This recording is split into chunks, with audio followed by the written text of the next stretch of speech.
Good morning, I'm Jonathan. I'm reporting to you from Tokyo on this Friday morning. Daylight has risen over the land of the rising sun, and this is when we are continuing to receive more information regarding what has taken place in southwestern Japan. Let me give you the latest on what we know at this point.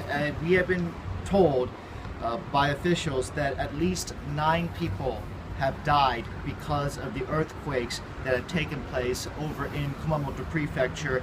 This has been a very difficult night for those living out there. We have been told that at least 900 people have been treated at area hospitals, and more than 13,000 people are in evacuation shelters or outside trying to stay away from the buildings. What is making the situation particularly critical is the fact that not only are we seeing aftershocks, but these aftershocks are sometimes just as strong as the original quake. The original quake may have only had a magnitude of a 6.5, which is significant in and of itself, but it was very shallow. When you have a shallow quake, the epicenter is very close to the ground, the intensity feels just as strong, and that's the reason why officials reported that the first quake, which took place at around 9:30 Thursday night local time in Japan, the maximum seismic intensity number of 7 reported by the Japan Meteorological Agency was reported.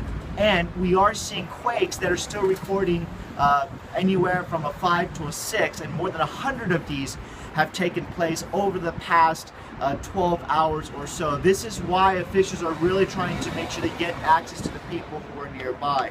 What is making things more difficult is the fact that on top of the additional quakes, these houses are collapsing, and more subsequent quakes are making it even more difficult because the structures are not able to hold. They're starting to fall apart, and so it's critical right now for officials to try to get access to those who are trapped under these buildings. In fact, one of those who died was trapped under a building. We are also getting reports that fires are breaking out in the area, and a lot of people are trying to get out of the prefecture. Kumamoto Prefecture is the far western portion of Kyushu, and especially in Mashiki town, where the quake epicenter, the first one, really hit that town. A lot of people are trying to just flee from the area to avoid any type of threat from being in any of the buildings nearby. You may have already seen the video. I mean, at this point, social media and also national and international media have really gotten on top of this. You probably likely have already seen some of the video. If you have not, you may want to check out. I posted some on my Facebook page, on Twitter, to check out some of the tower cams that are in Kumamoto Prefecture, and you can see the cameras just absolutely being tossed back and forth that you couldn't even really see the perspective. And the big castle located in Kumamoto Prefecture, the famous one, the walls have collapsed nearby because of the intensity of the shaking. As you would expect, Prime Minister Abe has deployed self-defense forces. We're being told as of early morning hours, about 1,600 of the personnel have been sent to the area in order to help out with rescue and recovery efforts. Also, a disaster response team has been set up at the Prime Minister's office, so they're continuing to collect information on the damage caused by this quake and also trying to get the response quickly to those in the area. So at this point, the rescue efforts are continuing into the morning hours. For those who have not checked out what has been taking place in terms of the actual geological, the seismic perspective of this, Kumamoto and Kyushu are in a particularly active location. We have been following the volcanoes that were very active over the past few months. For the moment, the volcanoes have not been active, but it is also an area very close to the Philippine plate, going and subducting into the Eurasian plate. And so that particular area is particularly prone to earthquakes. Of course, all of Japan is because of its proximity to the Pacific Ring of Fire, as it's called.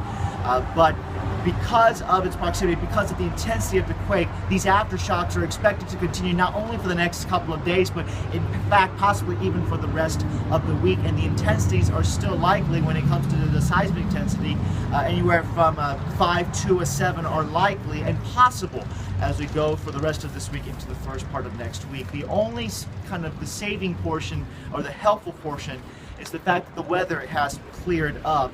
It was very cloudy and rainy for the past couple of days. Intense rain took place in the southwestern portions of Japan. All of that is now clearing out, and we are starting to see sunshine, and hopefully that will give some clearance, especially for daylight today where time is critical. Officials will be able to use the advantage of daylight to access those who may still be trapped under those buildings. I've received questions of how is it going to impact Tokyo, how is it going to impact areas toward the Philippines. Right now it's too early to say. Anytime you have a big quake like that, people are on standby. And we, in fact, in Tokyo, earlier in the evening on Thursday night, felt a very light quake, about 45 minutes to an hour before the big quake hit over in Kyushu.